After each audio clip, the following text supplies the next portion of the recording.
Teresa a écrit... J'ai trouvé cette question de Teresa intéressante parce que je pense qu'il nous servira tous. C'est un problème qui est souvent récurrent. J'ai trouvé beaucoup de gens en conflit à cause de cela. Père Fabio. Depuis de nombreuses années, je demande et depuis quelques années, je l'ai eu. Mais par ma faiblesse, parfois, mon père, je sens que je perds la même grâce, celle que j'ai dit, que j'ai atteint. Et à nouveau, faire la même erreur. L'erreur que je fais, Père, est contraire à la grâce que j'ai déjà accomplie, ce qui me rend dévasté d'un point de vue spirituel. Pourquoi les facteurs externes prêtres atteignent tellement mon intérieur, me rendant à nouveau faible et en me péchant à nouveau? Comment puis-je garder la grâce réalisée? Je demande votre bénédiction et merci. Mais elle a présenté une question très intéressante qui, dans notre vie spirituelle, doit être bien comprise.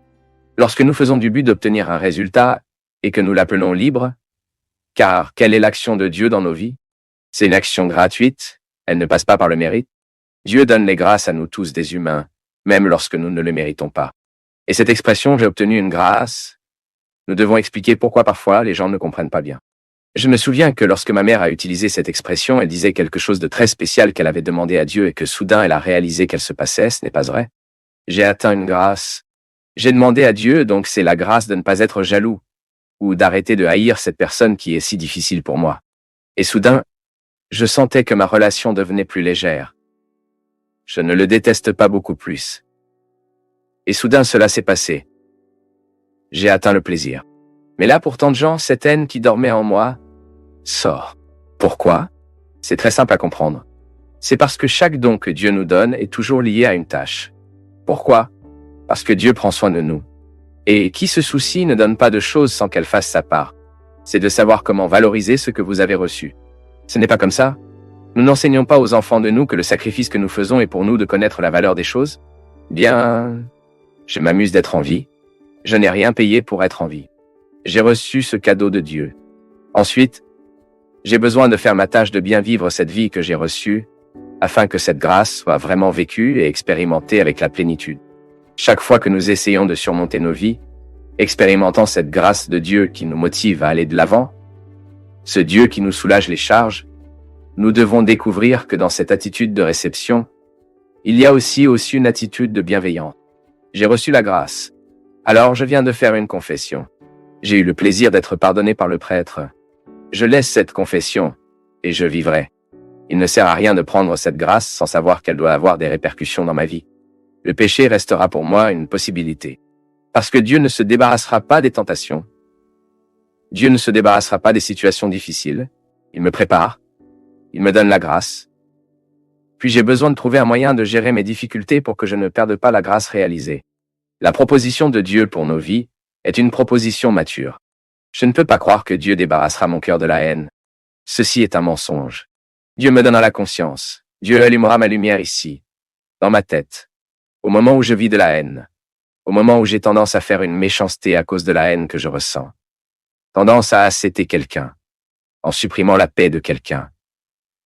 La lumière de ma conscience m'accusera, m'éclairera pour que je puisse regarder ce que je suis destiné à faire, et découvrir qu'il n'y a pas la meilleure façon, et que l'attitude n'est pas la meilleure que je puisse avoir. Ensuite, vous découvrez que cette grâce, lorsqu'elle est aidée par la tâche humaine, génère la sainteté de la vérité. Quand l'être humain fait un effort pour être meilleur, cette grâce de Dieu grandit et grandit en abondance dans nos vies. Maintenant, quand je néglige la tâche que je dois être meilleur pour bien faire les choses, je risque de nuire à la grâce que j'ai accomplie.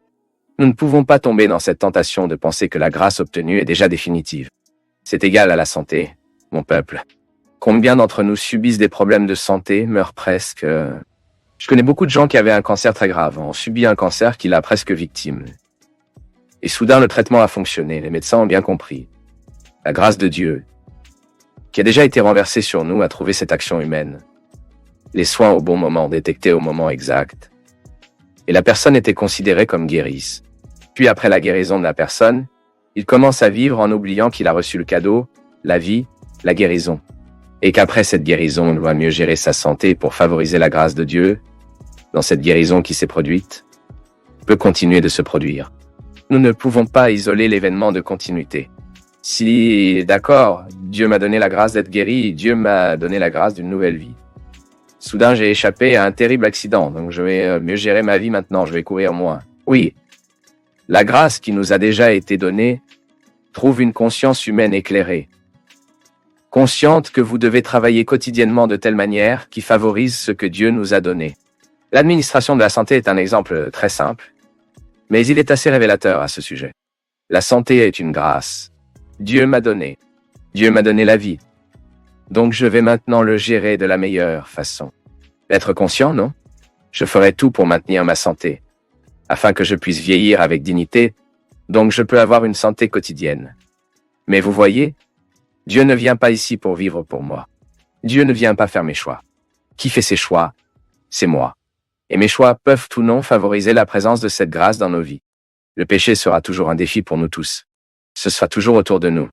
Dieu ne peut pas se débarrasser de cette expérience. Je le répète, sinon il nous traiterait comme s'ils étaient enfantins.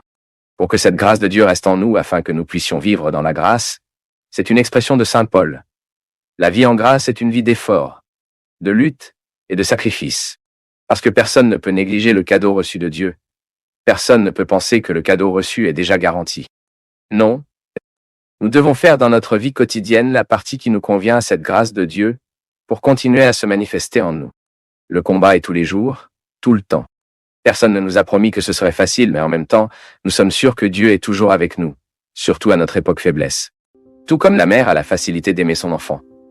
Surtout au moment de la maladie. Elle aime tout le temps. Mais au moment de la maladie, l'amour est redoublé. Le sacrifice pour le Fils est redoublé.